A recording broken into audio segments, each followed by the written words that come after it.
My name is Fiona Sadler, and I would like to call myself a swimmer, but compared to some of the people that I'm interviewing, I'm really just a fraud.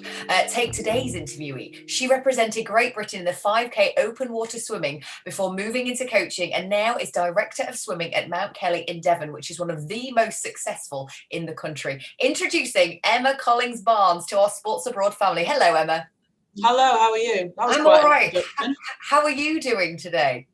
Yeah, we're good down here. Obviously, we've woken up to national lockdown everywhere, and it's quite an interesting time for everyone. But as a swim team, we're doing a great job.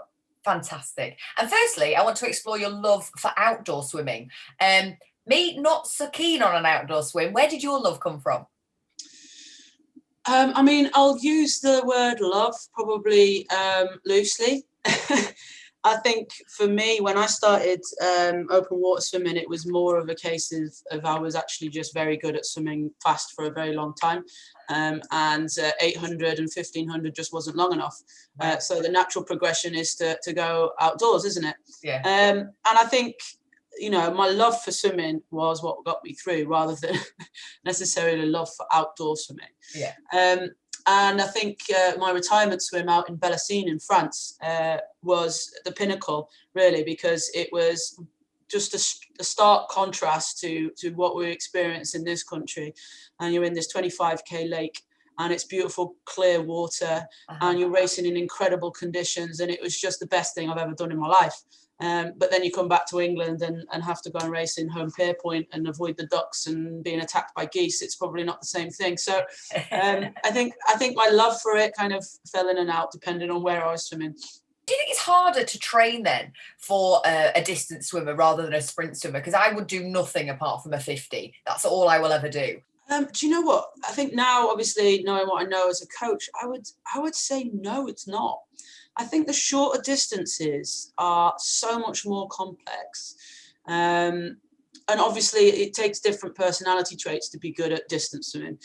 You have to be extremely resilient and robust and committed to what you do. Whereas the shorter events, they're so much more technical, so much more scientific. And to find that 0.1 over a 50 there's a lot of work that has to go into it. And I wouldn't want to be a sprinter. Definitely, I hated sprinting when I swam. I hated it. It was just too much for me. I could never quite work it out. So I think it's all relative to the individual, isn't it? Yeah, well, and when you're saying I'm a sprinter, I'm a very old masters sprinter who isn't very good, but I do try. But obviously over lockdown, I've been getting into my outdoor swimming because that's all we were kind of given. But they do say that the cold outdoor swim is one of the best ways, isn't it, to clear the brain fog, to kind of boost your immune system and even ward off of depression. Do you agree with that? Absolutely. I think swimming in general it's huge to mental health. Whether you're a competitive swimmer or not, it gives people that moment of complete freedom, and it helps with mental health, it helps with physical health. But in terms of outdoor swimming, like I said, if you get a cracking outdoor swimming, wild swimming spot, and it's just you and the water, there's nothing like it. There's absolutely nothing like it. And, initially it's always a bit of dread, isn't there? Especially in this country, going to do wild swimming. But once you're in, and there's some cracking spots in Devon where we are, we as a team, when term ended, and term ended last year in the middle of COVID and lockdown, but as a team, we were allowed to gather, and we went and had an open water swim over at Devil's Point in Plymouth. Wow. And we went to get out as a team, and it was just a really nice moment where we were all there together, reflecting on what we'd done, what we'd achieved over the year together as a coaching team. So yeah, lovely. Obviously, the temperature has dropped significantly from the first lockdown. Would you, when you were in your peak, would you be training outdoors in all temperatures? Do you still go now? Yeah, we would. When I was at my best, we'd either train at Home Pier Point. Obviously, I was at Loughborough, so we'd either go over to one of the main facilities for open water swimming there. But when I first started out, we would, over in Yorkshire, I used to swim for City of Bradford, we'd go over to the Ilkley Lido at any time of the year. And we're talking about serious temperatures there, like 8 degrees. And like I said, when it comes to when it comes to those sort of temperatures, you really have to love what you do. It's really quite it's quite an experience. And obviously, it has gained massively in popularity, maybe because of the lockdown. So something positive's come out of COVID. Is it nice to see the sport that you love growing and gaining, particularly outdoors as well, which people weren't really very fond of before? Absolutely. What I've found since obviously term started and we've got our team back together is we have all of a sudden a whole load of sprint-based athletes that love to go and do some open water swimming, and that's so nice to see. And what we did is we went over to an organised race with one of my friends in the first 2-3 weeks of term. And we just talked it through with some of these athletes and said, look, you've been training for the past 3-4 months in lakes and in the sea and all that. Why not just give it a shot? It was an 800-metre splash and dash. It wasn't really a distance event. And I didn't actually think a lot of them would do it, but all of a sudden we've got athletes in there that I never thought would get in the sea ever in my whole entire life. Loving life, 50, 100 base specialists, just enjoying an 800 meters with their mates, beautiful scenery, a couple of seals around, it's so nice to see. Yeah, there's definitely something to be said about going swimming outdoors, and it might be a bit trepidation to start with, but once you're in, it's fantastic, isn't it? Yeah. So obviously, your love for swimming has kind of carried through into your career now as a coach. Was that kind of a natural progression for you, or were you ever thinking, because you did a sports science degree, you could have pretty much done anything? Was there any other route that you kind of thought I could be going down there, and why did you choose the swimming? I originally went to Loughborough doing art. Art runs in my family. My dad can draw, my granddad could draw, and I just happened to be able to draw. And it just didn't feel right. It never felt right. Sports science was the right place for me to go because it supported my swimming. And then when swimming stopped, you just feel this huge void. It was, it's not a hobby. It's just a way of life. My whole family is involved in it. And all of a sudden you decided you can't do it anymore, but then what? And so I actually just ended up going with the girls that I lived with at the time to the pool anyway. So then it just happened to be Ian Armiger at the time just went, well, if you're going to sit there and do nothing, you might as well have a stopwatch. Here you go. And then never looked back. And I think it was just a really natural progression. I don't think I've ever once thought about doing anything else. Yeah. And what is the best thing then, do you find, about being a coach? Is it everybody else's little wins? Is it being able to kind of manipulate swimmers and just make that stroke just a little bit faster and a little bit better? I love the way you used the word manipulate. Yeah. I would never. No. It's seeing the positive change. It's seeing the journey as a positive change. I think, again, if I'm going back to my own career, when I was swimming, my sister was doing quite a good job at the time as well. She was an 800 swimmer and winning World, Commonwealth, European medals. And I would get so much more nervous for my sister's races than I would my own. And I think that was the early indicator, really. I cared more about her than I did myself. Yeah. I probably could have been much better if I'd have put the same amount of time and energy into it myself. And for me, that's just carried on. So, having that positive change on any athlete, any swimmer that you come across, it doesn't matter whether their goal is to make a county final or whether they want to go and win an Olympic gold medal, that journey of positive change over the amount of time that I get the pleasure of working with them is what drives me. It's definitely the best part. And, I look back now and I stay in touch with a lot of my ex-athletes and look at the kind of adults they've become and think, I've had something to do with that. And that feels good. And you have mentored so many talents as well.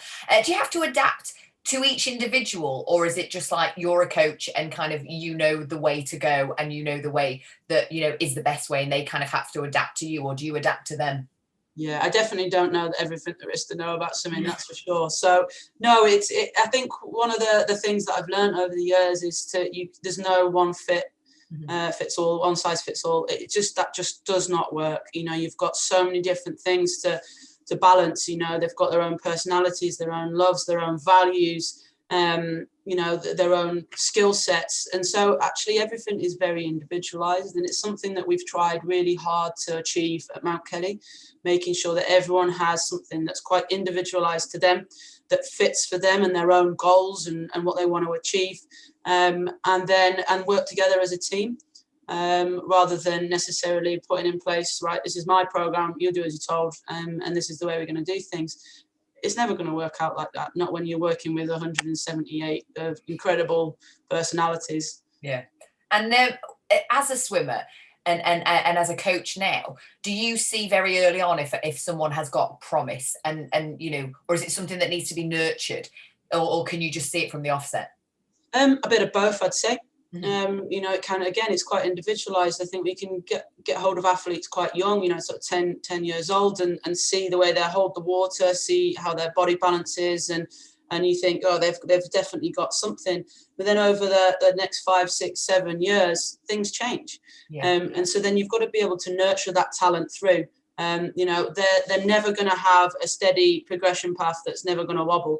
They're always going to have the peaks and troughs, and that's where the nurturing part comes in.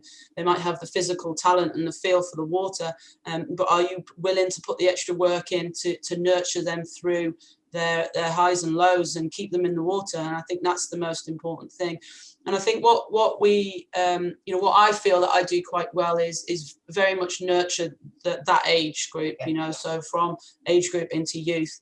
I don't feel, we really, I think it's important to be able to get them to that point at 18 years old and let them go, and push them off into the world and find them their next program and their next coach and their next step in life. It's quite hard sometimes, but it's important to do. They're like your little babies, aren't they? And is there a little standout swimmer, or is there somebody that you've coached that's just always given you joy, that's always like listened to what you've told, to what you've said, and kind of been a brilliant sort of inspiration for swimming that you've coached yourself?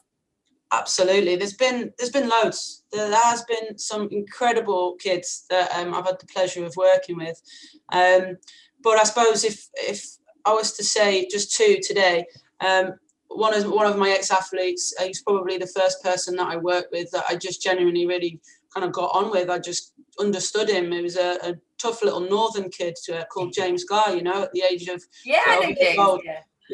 And I just clicked with him. I just thought we talked about the talent, he definitely had the talent in the water, but I just loved his personality.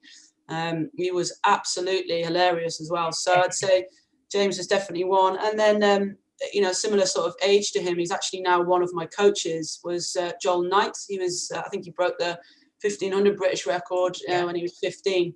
Wow. And he was similar, and I've always connected with him. I've always absolutely loved working with him, and that now reflects with the fact that we've kind of come together now.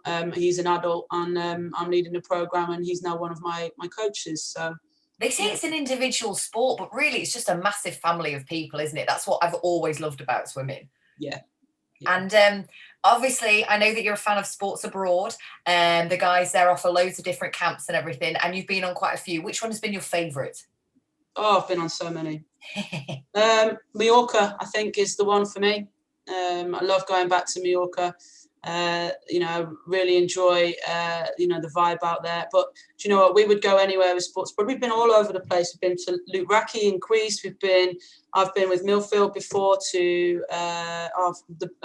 Cyprus. Been all over the place. But yeah, I'm a big fan of those guys. We'll always book camps with them. And obviously, like from a parent's perspective, they might not kind of understand the value of the camps, and just think that, why am I sending my kid to something that they can just have a bit of a social jolly and a swim where they could do that at home? What would you say is the biggest benefit from letting your child go on one of these camps? It's a change of environment. It's a great stimulus. Mm-hmm. And the sun always makes everything better as well. So a warm weather training camp not only just puts a smile on everybody's face, makes everybody in a better mood, but it's the change in stimulus, a different pool, different environment, different processes, and it can really lift everybody's spirits, and in turn that just raises everybody's standards. Mm-hmm. We'll try and do one a year. I'd love to do more if we can, and I think a couple of years ago we did do 2 in the year. We went to Luraki in Greece and Mallorca in the summer, and it's just a focal point for that year. Those kids really look forward to it, really enjoy it. And it's a great experience to be able to team build. I think a lot of people talk about building a team and creating a culture and building an atmosphere, then don't really tend to do too much work on it. It's something that we work on all year, but then really use that camp as a pinnacle to really reinforce those messages. And we love a good team chant. We do everywhere we go. We'll get our team chanting. But yeah, it's a great opportunity to be able to do that. And even for the younger swimmers as well, because I mean, people might think that it's only for older swimmers, but actually for the younger ones, like you say, it is that time to discover themselves and the team spirit and everything like that, isn't it? Yeah, I think, going away from home without parents, going away with a sports team or whatever is extremely important to do. It really does teach you a lot of lessons. Obviously, a lot of our swimmers here are boarders, so they're used to being away. But in a club environment, it definitely teaches you how, the things that you need to be thinking about as an athlete yourself, and you learn those values quite early. Going away, right? What do I eat for breakfast now? Well, all of a sudden you've got to make your own choices. I'm going training for 4 hours today. What do I do around that? Having to look after your own clothes and not lose things and kit bags and stuff like that. Yeah. It just reinforces really good values, good training values. Yeah, and obviously we're now back into another lockdown, which means that recreational pools and things are shutting at the moment. And I know there's quite a lot of kids out there who throughout lockdown the first time around were really struggling because they weren't able to get in a pool, and maybe they didn't live anywhere outdoors or anything. What sort of advice can you give to them about not being able to swim? I would say keep the faith. Okay, this will be temporary. I know it's the second time we're going into lockdown, but we will all get through this. And worrying about it and self-destructing it isn't the best thing that you can do. All you can do is control what you can control, and it's the things that are right in front of you. So try and be proactive. I know there's lots of resources out there that can help. I know Swim England and British Swimming do some great stuff and good advice around sort of lockdown training. We're, as a programme, happy to help absolutely anybody. Just reach out to us and we can do what we can to help as many people as we can. But I would just say keep the faith. All right, it's going to be temporary soon. In 12 months' time, we'll all be looking back and go, do you remember that time that we couldn't swim for a month? All right, and we'll all laugh it off. You just got to try and stay focused. And when it does come down to getting back in the pool, remember it's going to take time. It's not an instant fix. You're not instantly going to be back to where you left off. So you've just got to try and work on your mental resilience. Realistic expectations, I think. And if you don't achieve anything in lockdown, then that's not a worry either, is it? So but to end, Emma, as we always do, we do our final 5 meters, and our coach, I shouldn't need to remind you that that's strong finish, eyes firmly on the prize. Sadly no trophies for you today, but anyway, we need to just get these 5 questions done. All you need to do is say like the first thing that comes into your head, unless obviously it makes no sense, and then this is dangerous. Yeah, please change it. So after swimming 5k, you can obviously eat whatever you like. What was your post-swim snack of choice? McDonald's. Really? And which swimmer do you think is the most perfect stroke if you had to pick somebody? You can't beat a Phelpsy freestyle, can you? No, absolutely not. He's my idol. So what has swimming taught you then as a person? It's taught me that I'm so much more than what I think I am. That's brilliant. And what's the best way to warm up then after a cold outdoor session? Heated seats in your car. That's always a really good one. I like it. Sadly, I've not got heated seats in my car, but never mind. But if you could do anything differently about your swimming career, what would it be? I would have probably been a little bit more open-minded. Okay. I like it. So as ever, I have loved getting to know you a little bit better, Emma, and just keep smashing all the coaching so we can see so many of your talents coming through. You're doing an amazing job. Thanks so much, Emma. All right, bye.